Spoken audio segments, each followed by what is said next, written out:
आज हम लोग टेराफॉर्म स्टार्ट करेंगे। टेराफॉर्म से रिलेटेड जितनी भी बेसिक इन्फॉर्मेशन है वो भी मैं सबसे पहले आपको प्रोवाइड करूंगा। इसकी इंस्टॉलेशन को भी हम डिस्कस करेंगे और इसके बाद फिर कुछ प्रैक्टिकल चीज़ें हम लोग करेंगे। सबसे पहली चीज़ ये है कि टेराफॉर्म एग्जैक्टली है क्या। तो टेराफॉर्म के लिए मैं ना यहाँ पर एक नोट्स क्रिएट कर लेता हूँ। बल्कि मेरे पास विजुअल स्टूडियो ओपन है, मैं उसमें आपको नोट्स में पहले तो एक्सप्लेन करता हूँ कि नोट्स टीएक्सटी ओके। अच्छा, सबसे पहले तो चीज़ ये कि टेराफॉर्म टूल क्या है, उसका यूजेज क्या है, उससे हम लोग क्या अचीव कर सकते हैं, ये चीज़ पहले तो याद रखनी है कि टेराफॉर्म को हम लोग कहते हैं infrastructure as a code service. It's a service या इट्स अ टूल जो कि यूज होता है for infrastructure as a code की प्रोविजनिंग के लिए। लेकिन मतलब क्या है इंफ्रास्ट्रक्चर एज अ कोड का? तो ये याद रखना कि टेराफॉर्म को infrastructure as a code service इसलिए कहा जाता है या टूल इसलिए कहा जाता है बिकॉज ये एक ऐसा टूल है जिसके थ्रू हम पूरा का पूरा इंफ्रास्ट्रक्चर को क्रिएट कर सकते हैं यूजिंग अ कोड। यानी कि इंफ्रास्ट्रक्चर का क्या मतलब है? तो सबसे पहली एक चीज और डिस्कस करेंगे कि इसमें कुछ प्री रिक्विजिट्स आते हैं। तो इस केस में हमारे पास टेराफॉर्म के लिए जो मेरी रिकमेंडेशन है, जो सबसे पहला प्री रिक्विजिट है, वो ये कि आपके पास किसी भी क्लाउड का नॉलेज होना बहुत जरूरी है इस टूल के लिए। ठीक है, any tool cloud knowledge, because cloud knowledge के बगैर इस टूल का पर्पस नहीं मीट होता। क्योंकि हम लोग बेशक जो है वो ऑन प्रेम के भी कुछ चीज़ें रेडी कर सकते हैं, क्रिएट कर सकते हैं, कुछ जगहों पे यूज़ कर सकते हैं। हम डॉकर में भी यूज़ कर सकते हैं, हम क्यूबरनेटीज में भी यूज़ कर सकते हैं इसको। बट असल जो इसका सबसे ज़्यादा जो सक्सेसफुल यूज़ केस है ना, जो बहुत ज़्यादा लोग इसको यूज़ करते हैं, फॉर यूज़ करते हैं, कि वो क्लाउड के इंफ्रास्ट्रक्चर की प्रोविजनिंग के लिए। क्लाउड इंफ्रास्ट्रक्चर की प्रोविजनिंग का मतलब ये है कि अगर मैं आपको यहाँ पर AWS क्लाउड दिखाऊं, तो मेरे पास ये एक मेरा अपना पर्सनल अकाउंट है AWS का। इसके ऊपर ये इंस्टेंसेस चल रहे हैं, यानी कि 3 वर्चुअल मशीन्स चल रही हैं।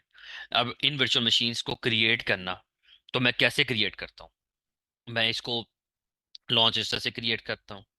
AWS की बहुत सारी सर्विसेज हैं, जिसमें AWS की मैं चले कुछ सर्विसेज का आपको यहाँ पर इंट्रोडक्शन दे देता हूँ।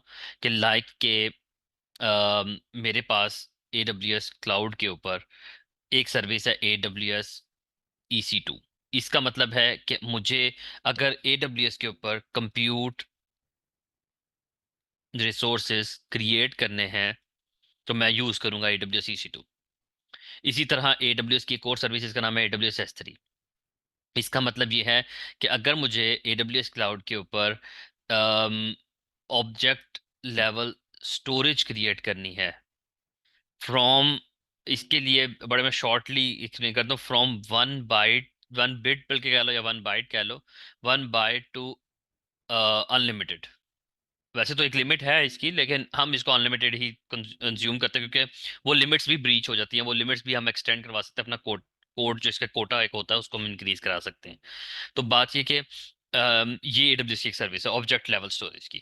AWS की एक और सर्विस है, इसको कहते हैं AWS RDS। यानी कि अगर हमें AWS के ऊपर SQL डेटाबेसेस क्रिएट करनी है, तो हम लोग जो है वो AWS की RDS की सर्विस यूज करेंगे। मैं AWS की एक और सर्विस का जिक्र करता हूँ जिसमें AWS VPC है, यानी कि जिसको हम वर्चुअल प्राइवेट क्लाउड कहते हैं। कि AWS के ऊपर अगर आपने अपना कोई वर्चुअल डेटा सेंटर,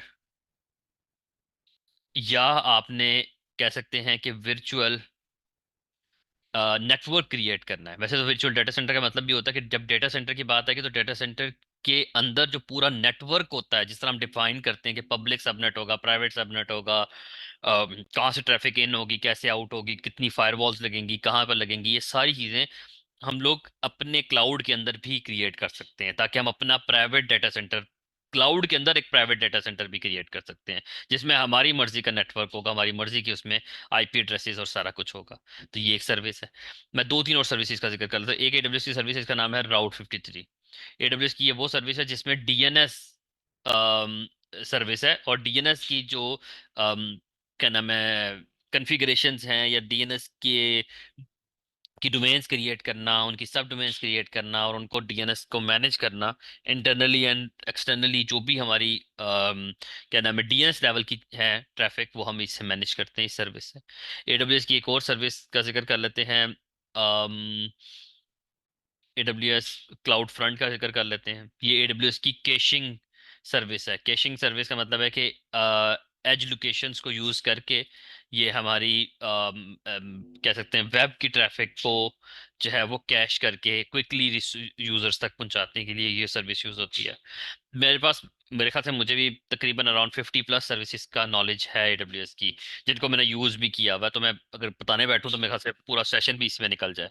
तो चीज ये कि बताने का पर्पस क्या था, कि जब भी कभी मुझे AWS क्लाउड के ऊपर EC2 रिसोर्स कोई क्रिएट करना है, तो मुझे कैसे क्रिएट करना है, मैं कंसोल में जाऊंगा, लॉन्च इंस्टेंस करूंगा, सारी स्पेसिफिकेशंस दूंगा कि भाई मेरे इंस्टेंस का नाम क्या रखना है, उसका इंस्टेंस का साइज क्या होगा, यानी कि टाइप क्या होगी, हमें उसका अवेलेबिलिटी जोन कौन सा रखना है, यानी किस डेटा सेंटर में हमें वो लॉन्च करना है, किस रीजन में करना है, हम वो डिसाइड करते हैं। उसके बाद फिर हम डिफाइन करते हैं कि क्या इसको पब्लिक आईपी एड्रेस देना है कि नहीं देना, प्राइवेट देना है, फिर इसके साथ कोई की अटैच करनी है कि नहीं करनी, इसके साथ कोई सिक्योरिटी ग्रुप अटैच करना है कि नहीं करना, किस यानी कि ऑपरेटिंग सिस्टम से ये लॉन्च होगा, ये सारी चीजें हम लोग डिफाइन करते हैं।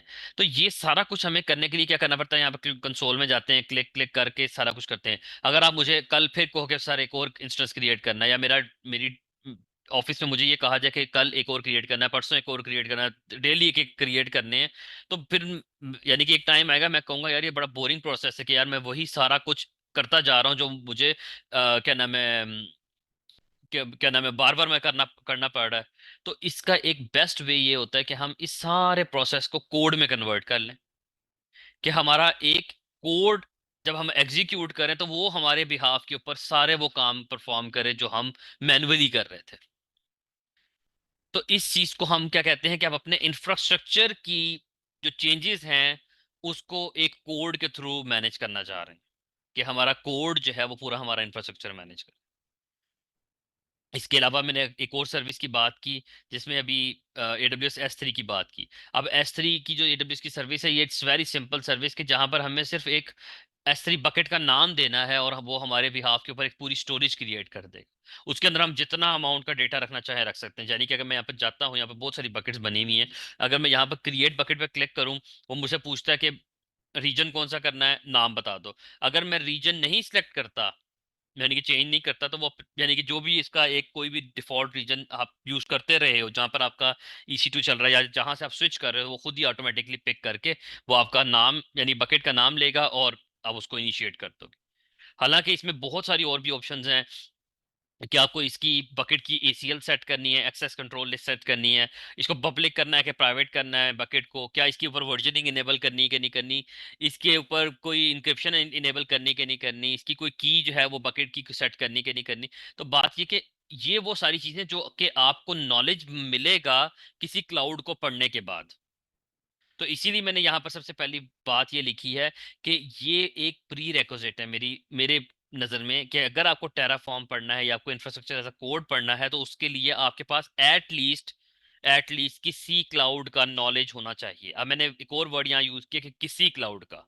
तो किसी क्लाउड का मतलब ये है कि जो हम tool infrastructure as a sir code tool पढ़ने लगे हैं, वो टूल जो है सपोर्ट करता है तमाम क्लाउड्स, तकरीबन तकरीबन सारे क्लाउड्स वो सपोर्ट करता है। मैंने यहाँ पर एक और वर्ड ऐड कर दिया, infrastructure as a code and infrastructure as a service. ये दोनों चीजें हमारे पास इंफ्रास्ट्रक्चर के इसी टूल को पॉइंट करती हैं, कि हम टेराफॉर्म के थ्रू अपने सर्विस यानी कि इंफ्रास्ट्रक्चर को सर्विस के तौर पे भी हम यूज कर सकते हैं और एज अ कोड भी। तो हम उसको कोड करेंगे और उससे सारा इंफ्रास्ट्रक्चर क्रिएट करेंगे। अब एक और पॉइंट यहाँ पर आता है, कि मैंने दोबारा ये जिक्र कर रहा हूँ कि प्री रेक्विजिट का क्यों मैंने यहाँ पर मेंशन किया है, कि एक बात याद रखो कि जब तक कभी आपको किसी भी चीज को मैन्युअली यूज नहीं करना आता होगा, आप उसको ऑटोमेट कैसे करोगे। लाइक कि अगर आपको मैन्युअली मैं कभी भी आपने आज तक कभी S3 की बकेट क्रिएट ही नहीं की, और मैं आपसे कहूं कि भाई इसको टेराफॉर्म से क्रिएट करो, तो it's not easy for you, because you didn't know about the back and process, के वो पर्पस क्या है। एक तो उसका नहीं आपको आइडिया होगा, और दूसरा आपको ये नहीं पता होगा कि उसमें उसमें देखो हर सर्विस के कुछ प्री रिक्विजिट्स हैं। जिस तरह अगर मैं आप लोगों से किसी से पूछूं कि मुझे बताओ कि AWS EC to instance launch करने में क्या ऐसा कोई कंपलसरी ऑप्शन है जिसके बगैर ईसी टू इंस्टेंस लॉन्च नहीं होता? तो कौन बताएगा मुझे, अगर किसी ने क्लाउड पे काम किया हुआ है ईसी टू इंस्टेंस पे? सर पहले तो EC2 इंस्टेंस का नाम होता है, और ठीक है। उसके बाद हम उसको की दे रहे होते हैं। ठीक है। ठीक है। देखो आपने अभी तक दो और नाम वैसे ऑनेस्टली बताओ, आपने जो दोनों ऑप्शंस बोली हैं, इन दोनों के बगैर ईसी टू इंस्टेंस क्रिएट हो जाता है। यानी कि अगर मैं नाम ना भी दूं, मैं की ना भी दूं, तो मेरा इंस्टेंस क्रिएट हो जाएगा। लेकिन एक बात याद रखना, OS। अगर मैं इसको ओएस नहीं दूंगा ना, तो ये लॉन्च नहीं होगा। लाइक ये देखो, मैंने नाम नहीं दिया, ये चल जाएगा, ये खुद ही देगा, एम्प्टी सेट कर देगा। मैंने की ना भी दूं, लेकिन ये ओएस अगर मैंने सेलेक्ट नहीं किया, अगर देखो मैं नहीं भी सिलेक्ट कर रहा ना, ये बाय डिफॉल्ट ये वाला सिलेक्ट कर रहा है खुद से। मैं नहीं भी कर रहा तो ये बाय डिफॉल्ट कोई ना कोई इंस्टेंस टाइप सिलेक्ट कर रहा है। तो बात ये कि हम नहीं करेंगे तो वो डिफॉल्ट वाली चीजों को ले लेगा। लेकिन अगर मैं ये कहूं कि S3 बकेट को आपने क्रिएट करना है, तो आप S3 बकेट के नाम के बगैर आप क्रिएट ही नहीं कर सकते। S3 बकेट में एक और लिमिटेशन भी आती है कि S3 बकेट का नाम ग्लोबली यूनिक होना चाहिए। का मतलब क्या है? ये वो बेसिक्स है जो कि आपको क्लाउड में पता चलेंगे ना। तो मैं इसलिए बात कर रहा हूँ कि जब मैनुअल आपको प्रोसेस पता होगा तो आप ऑटोमेट करोगे। लाइक कि मैं यहाँ पर देखो S3 बकेट क्रिएट करता हूँ, यहाँ अगर मैं एक सिंपल सा नाम लिख दूं ना, जो मुझे लगता है बड़ा, AWS लिख दूं, तो मुझे यकीन है कि AWS की बकेट कहीं ना कहीं दुनिया में एग्जिस्ट करती ही होगी। अगर मैं क्रिएट करूंगा तो ये मुझे एरर दे देगा। ये देखिए वो कह रहा है bucket with name, same name already exist. तो ये वो लिमिटेशन है जिसका मुझे पढ़ने के बाद पता चला था। जब मुझे मैनुअली पता है, अगर यहाँ पे मैं ये लिख दूं ना, उस्मान बैच 07, ये वो बकेट का नाम है जिसका मुझे यकीन है कि ये यानी कि मैक्सिमम चांसेस है कि दुनिया में किसी ने नहीं रिजर्व किया होगा। तो ये यूनिक है ना, यूनिक नेम है। तो इस ये वो चीजें जो कि मैनुअली करने से, मैनुअली पढ़ने से आप लोगों को पता चलेंगी। अगर आप लोगों को मैनुअली प्रोसेस नहीं पता, तो obviously it's not good for you to automate all of these things. तो हम ऑटोमेट नहीं कर सकते। बेसिक्स का पता होना चाहिए ना किसी भी चीज के लिए। तो इसीलिए मेरा, मैं कराऊंगा जरूर, टेराफॉर्म पढ़ाऊंगा जरूर, उसकी सारी चीजें, लेकिन obviously this tool is totally dependent on the cloud, कि आपको एटलीस्ट क्लाउड का पता हो। लेकिन अगर आप मुझसे कहो कि भाई क्या हम डॉकर का कंटेनर लॉन्च कर सकते हैं टेराफॉर्म के थ्रू, तो ऑब्वियसली कर सकते हैं। क्योंकि अब आप लोगों ने टेराफॉर्म भी पढ़ पढ़ लोगे अब, और डॉकर आप लोगों ने पढ़ा हुआ है। लेकिन बात ये कि क्या उसका कोई बहुत ज्यादा, मेरी मैं मुझे काफी अर्सा हो गया था सीनियर पोजीशन डेवऑप्स में काम करते हुए, क्या मेरे यूज केस में कभी ऐसा कुछ आया कि मुझे जो है वो बहुत ज्यादा, क्या नाम है, टेराफॉर्म को यूज किया मैंने डॉकर कंटेनर्स के लिए? तो कभी ऐसा कुछ आया? तो मैं आपसे कहूंगा नहीं, ऐसा नहीं आया। तो इसीलिए किस चीज के लिए ज्यादा टेराफॉर्म यूज होता है, वो है क्लाउड प्रोविजनिंग के लिए, क्लाउड इंफ्रास्ट्रक्चर प्रोविजनिंग के लिए। तो इसीलिए आपको वो चीज पढ़नी है ना। तो इसमें डिपेंडेंसी है, लेकिन ऑब्वियसली मैं आपको, क्या नाम है, करवाऊंगा, ताकि आप लोग को एटलीस्ट अंडरस्टैंडिंग हो कि जब इंशाल्लाह जब आप लोग क्लाउड पे काम कर लोगे, जब आपको क्लाउड के ऊपर वर्किंग सारी आ जाएगी, then you have an opportunity कि आप इसको ऑटोमेट कर सकते हो यूजिंग अ टेराफॉर्म। और इसका एक और बेनिफिट ये है कि आपको एटलीस्ट अगर नॉलेज आता है, तो आप कभी किसी इंटरव्यू के लिए अप्लाई करते हो तो आप खाली नहीं बैठोगे। आप उनको बता सकते हो कि मैंने जो है वो टेराफॉर्म पे काम किया हुआ है, बिल्कुल जीरो नहीं होगे। तो इसलिए भी टेराफॉर्म का पता होना, एटलीस्ट उसके यूजेस का पता होना, आपको जरूर, क्या नाम है, यहाँ से इस चीज को पढ़ने के बाद आइडिया हो जाएगा।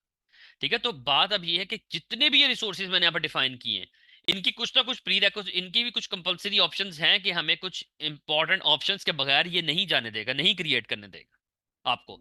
लेकिन जब आप लोग कभी मैनुअली तरीके से पढ़ोगे, तो आपको वो सारी ऑप्शंस का आइडिया हो जाएगा। ठीक है।